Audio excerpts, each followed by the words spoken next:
Welcome back to another episode of the Twin Elements podcast, proudly presented by Venture Hunting and Outdoors. If you're like us and passionate about hunting, spearfishing, and many other outdoor-related pursuits, with an eagerness to fast-track your learning, then this is the podcast for you.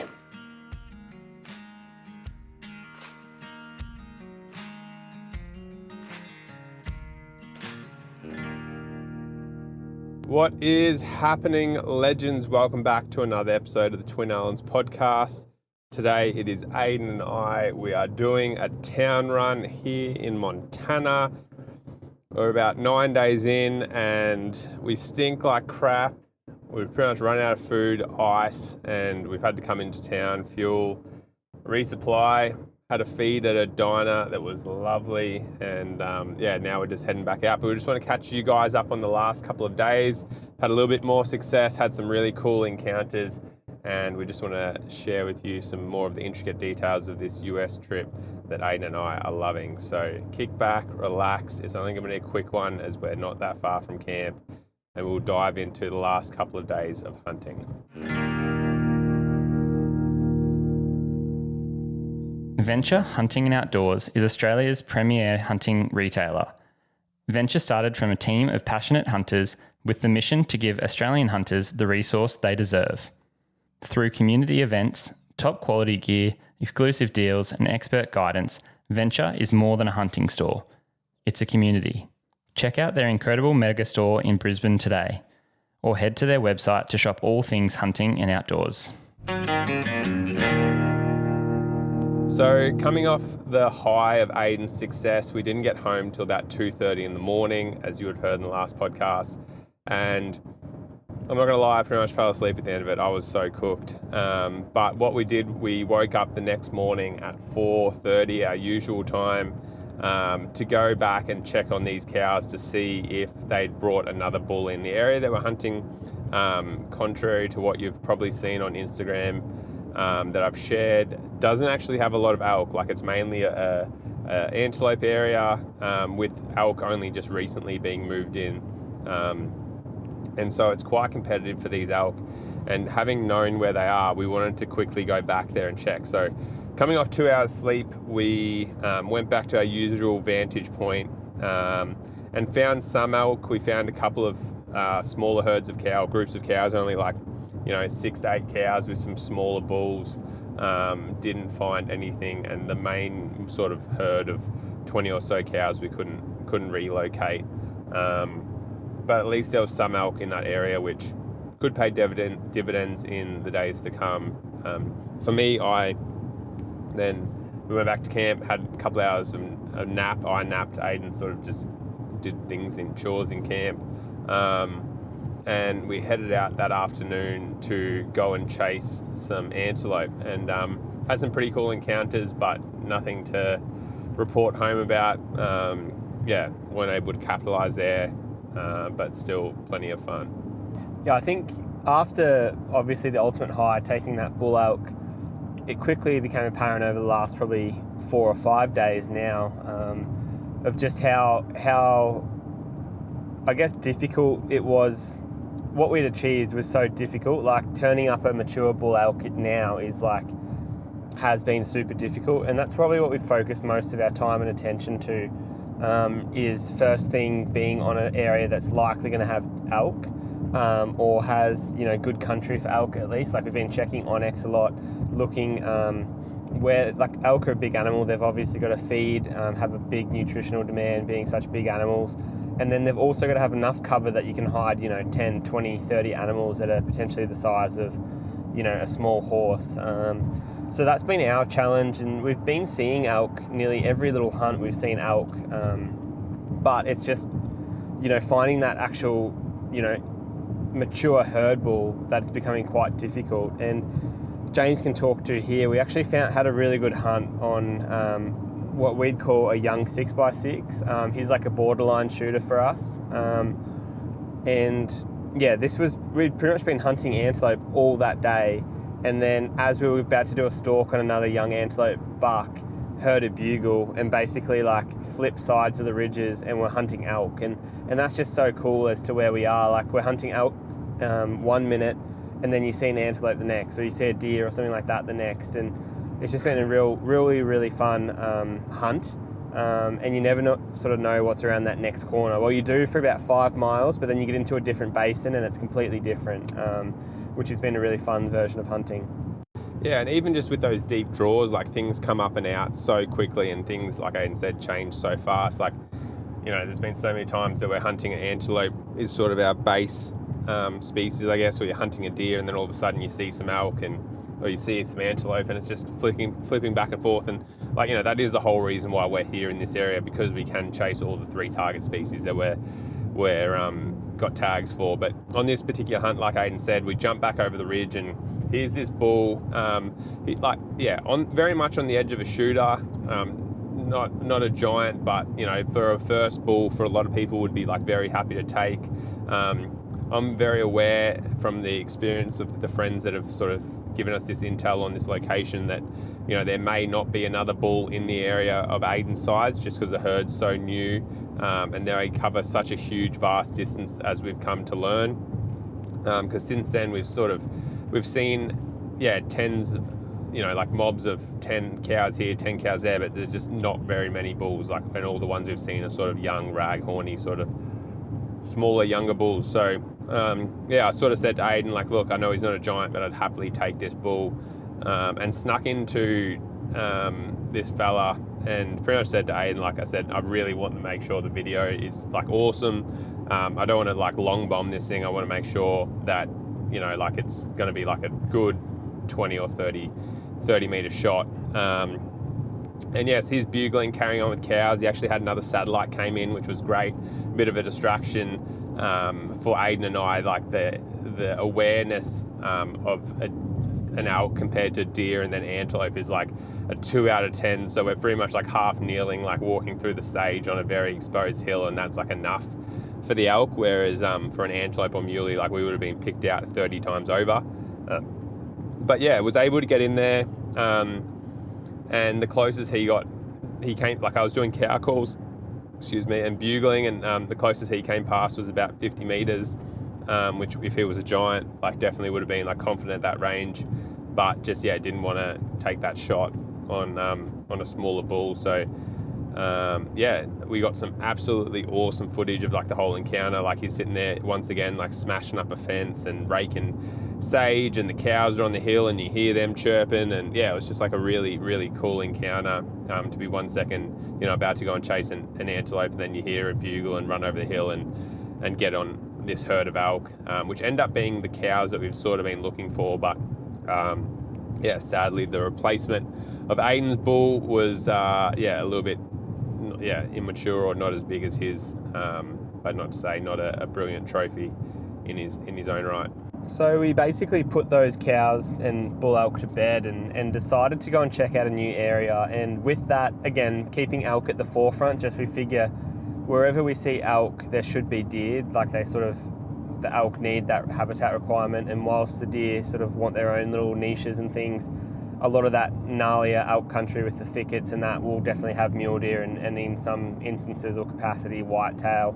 And then any of that more open country surrounding that, you definitely get the antelope. So that's sort of been our hierarchy for, you know, what to search for, and that's taken us to some pretty different locations, covering a lot of country by car, then obviously by foot, and then on glass. So honestly doing miles and miles and miles of each. But we went looking for elk at this certain spot, and on this particular morning actually found, James did a really, really great spot and found a nice mule deer buck. And again, you probably haven't heard us talk too much about the mule deer, but we've been seeing a few, but not heaps. A lot more does and really young stuff. Very few older bucks. In fact, this buck that James saw was pretty much the only real buck that we've seen or encountered. And the benefit of this was that James actually got in and had a really great stalk, which I'll let him talk to. Yeah, so I spotted this buck bedded, like you can sort of predict where they're going to be just because there's so little cover here where we're hunting. It's like open prairie with these big, deep draws. And so you can predict where they're going to be. And I was able to find this buck bedded on like a west-facing slope, so out of the morning sun, and could just really see the tops of his antlers. And as we were watching him and sort of coming up with a bit of a plan, he actually got up and went into like a deeper sort of little like chasm or gully. Just Couple of mule deer just there. a couple of muleys. Oh, there's a buck right there peeing. Yeah, that was the one Have that you got a I lens? saw on the way back. Yeah. Sorry, you've just been distracted by mule deer, fam. Give us a minute, because There's a young buck, like a little he's about to piss off. There was a doe to his left on the way out too. 2 bucks, and then 2 does just back There you go. there. Yeah, I used Onyx to pin roughly where I thought this buck was, and then used took a heap of video on my phone to try and like identify where this buck was, because there's so many little folds and gullies and stuff, and he's pretty much tucked into this chasm. But the problem is there's like 30 chasms in a row. And we lined Ayden up on a bit of a perch, a viewing platform, and he was videoing across the gully. But the problem really was that all of the landmarks that I had, as soon as I actually went to get on that side of the ridge to video these, I'm just holding the camera in my hand, to hunt this buck, all my landmarks just disappeared. And so I've done this big loop to come around and try and get in on this buck, and just bumped so many deer that I was so, because they're all on this west-facing slope. And then I was super conscious that I'd probably blown the buck out. But from what Ayden said, he sort of became very alert for quite a while, and then sort of went back to, just, being bedded. And long story short, I came in on the top of this buck, and I thought I'd put the pin in a wrong spot, and I thought he was still another like 60 to 80 meters to my left. And Ayden's pointing straight down. And on this particular day, we've been pretty fortunate where there's been like a fair bit of breeze, I'd say like sort of 20 knot days, whereas on this particular day, there was not like a single bit of wind.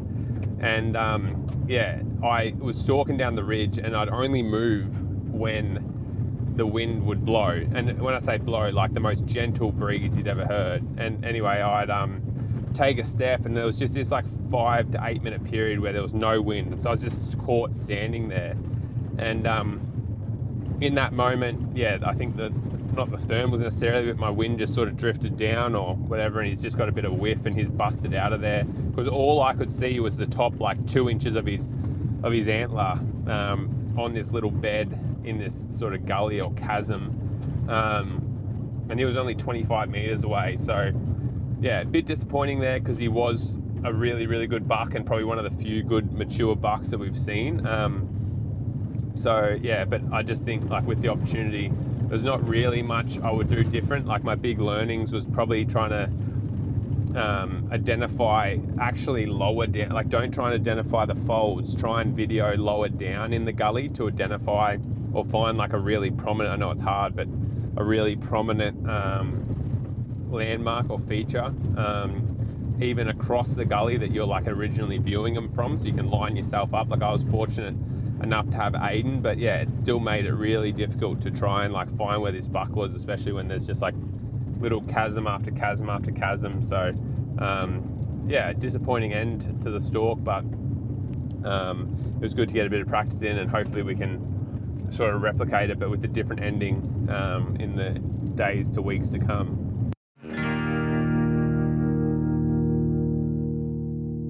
We all know when it comes to great tasting coffee in the outdoors, look no further than Dog and Gun Coffee. But the same great tasting coffee can also be enjoyed in their whole bean variety in the comfort of your own home. Rounded out with their incredible hog chocky, Dog and Gun has something for everyone. Use code TWIN10 at checkout for $10 off your first order. Discover your brew of choice today.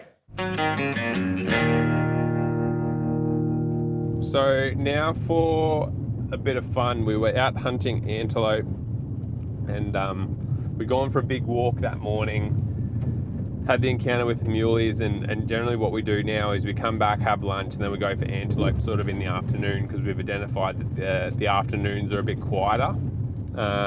So try and make the most of that time. We go and look for some antelope, and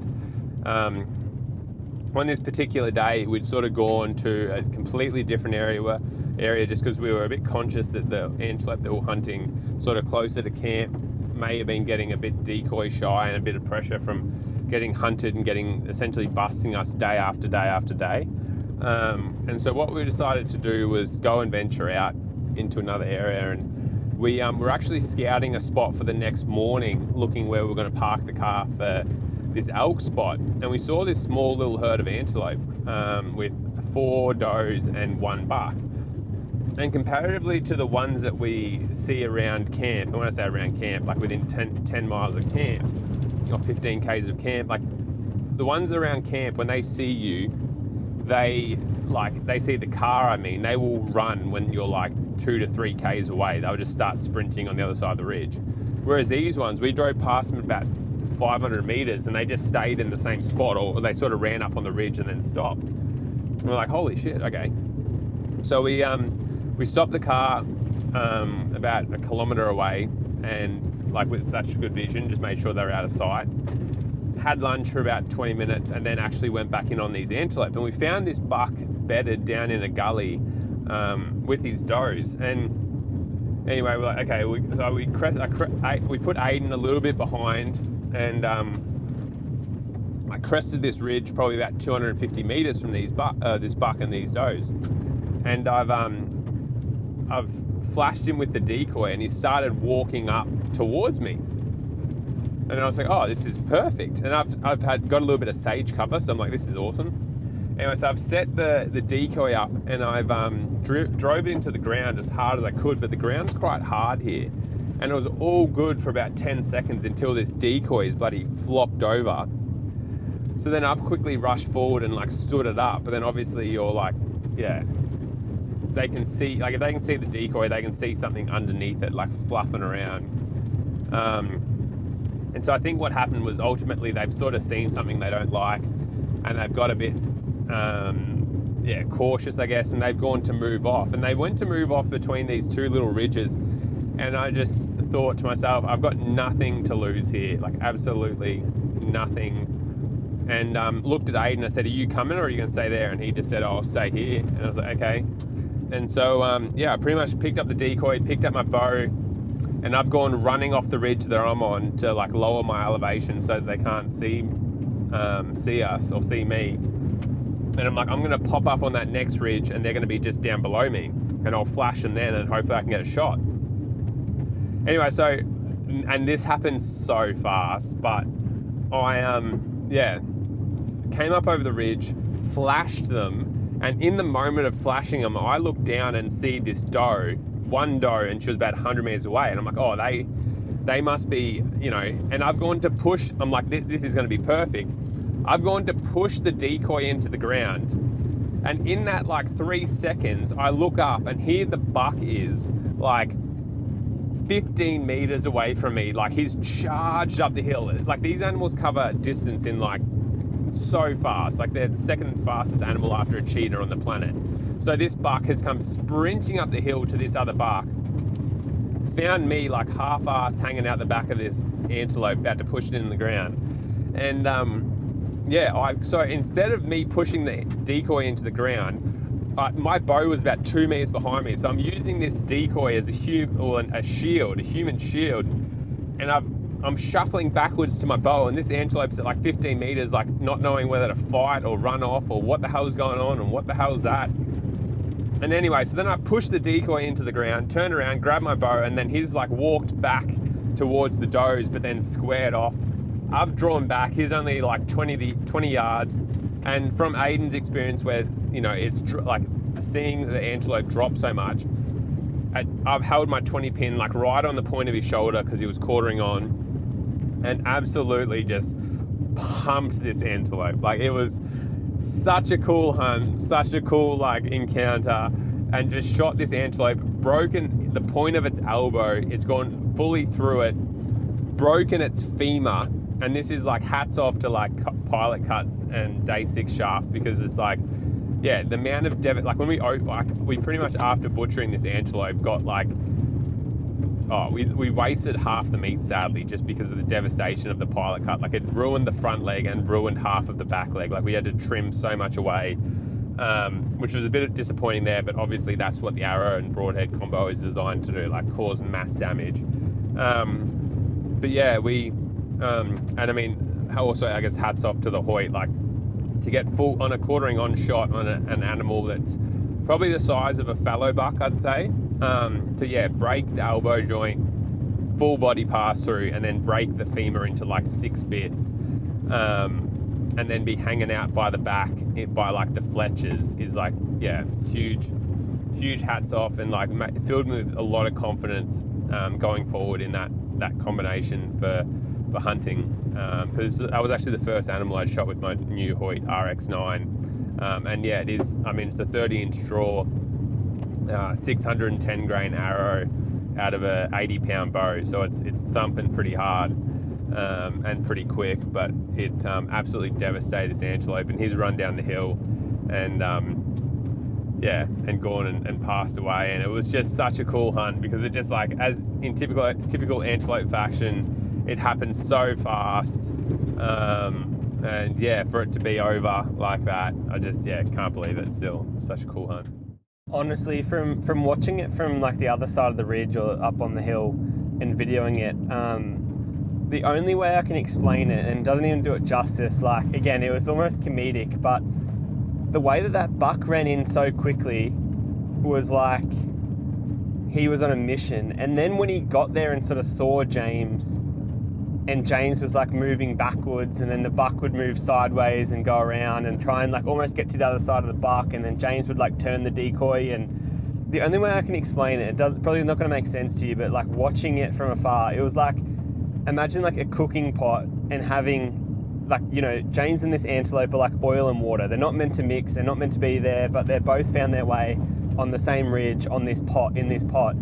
And like someone's gone and tried to mix it together, and they're just trying to go their own separate ways, but somehow they're in the same pot. And that's what it was like. It was like ridiculous watching it. Like, I was laughing while videoing it, because James would try and get to his bow, and then the buck would try and like flank the other, like the decoy and James, and James would turn it quickly, and like this is all happening in like split seconds. But it was just like hilarious to watch.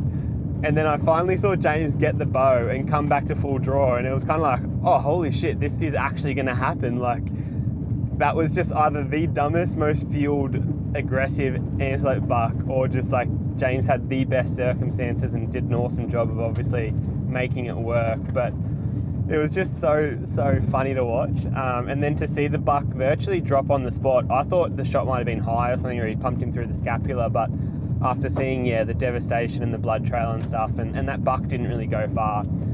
He got struck by the arrow, basically hit the deck, was able to redeem himself and get up on his feet, but only made it like 80 to 100 yards and was all down and dusted. So it was a beautiful buck. Like, I don't know how much credit James has given to it yet. Like, as far as the bull elk that I shot earlier in the trip blew my expectations as to what we were able to achieve there.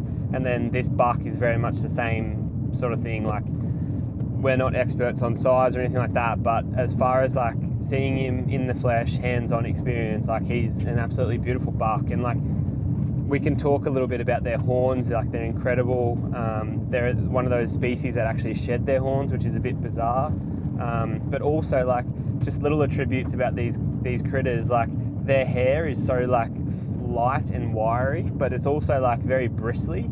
It's almost like a red deer. But it's like almost like bird feathers, like these tiny little bird feathers to a degree. Like, it's really weird texture, and then it like gets hit by the wind and it like flares, and like you run your hands through it and it gives way so easily. But it's incredible stuff, and we've actually had some of the meat back in camp over the last day or two, and it's delicious. Like, we've just had bits of steaks here and there, like not even sure what bits. We had tenderloin at one point, and then other bits might have been a little bit from the back leg or front leg, and to be honest, it's all been pretty similar. Like, we've cooked it super quick, had it medium rare basically, and it's been delicious just on the grill with a bit of salt and pepper. But that for me capped off what's been an amazing last few days. And it's been sort of hard because we've had the deer and antelope tags, but we haven't really targeted them. Like, I feel like we've spent a lot of time trying to fill that second elk tag for James, which we've now sort of shifted towards, let's go and actually hunt deer and antelope. And if we see elk, and then we can start refocusing back in on them. Because I think, to be honest, the elk rut should pick up the longer, we go into September. So we're still pretty early here. So we're just going to try and fill as many tags as we can early, and go from there. But it's been unreal hunting, and the fact that we've been able to take an elk, take an antelope now, hopefully focus a little bit more on the deer over the next few weeks will be really good fun, and we've got a lot of cool stuff in store, that's for sure.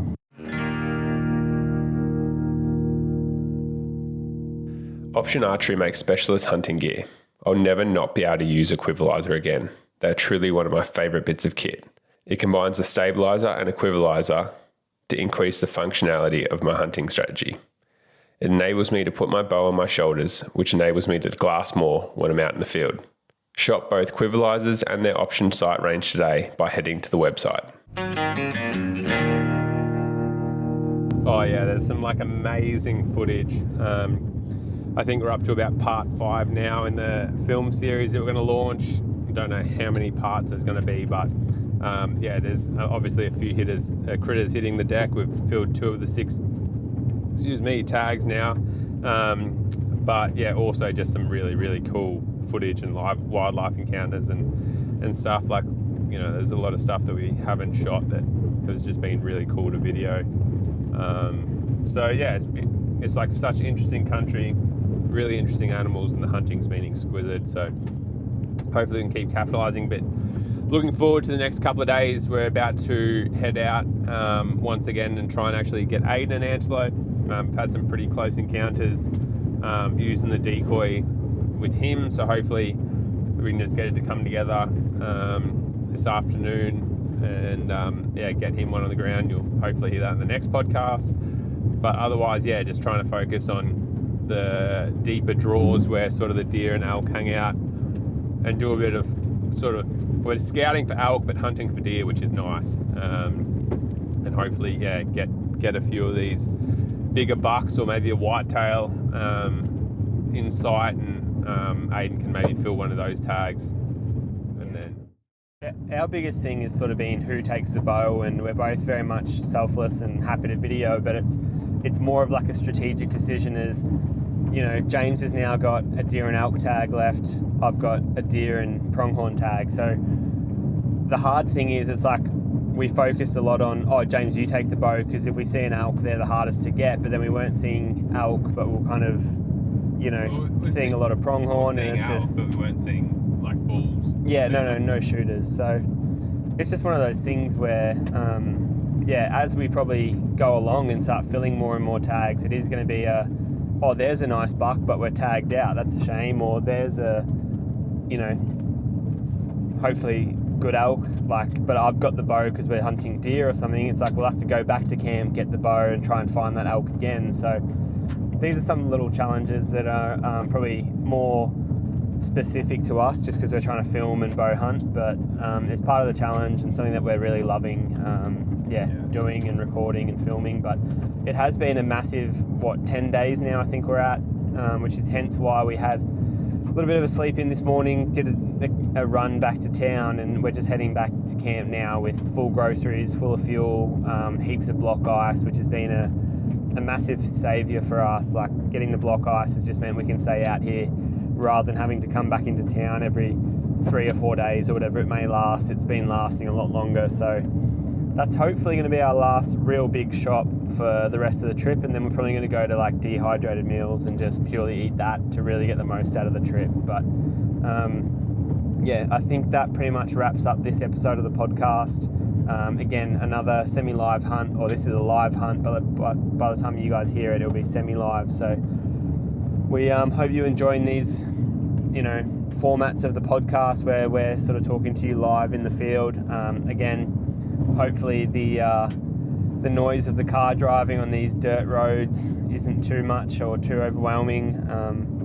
But we're just trying to get as much content to you guys as possible, whether it's filming and photos or the podcast, whatever it may be. So there's no FAQs again this episode. We'll get to a heap of them as they come and we get back into service come October. But yeah, for now, thank you all very much for listening to this episode. We can't wait to come back to you guys live with hopefully another update and another tag filled next week. Alrighty, cheers legends, we'll catch you then. Bye.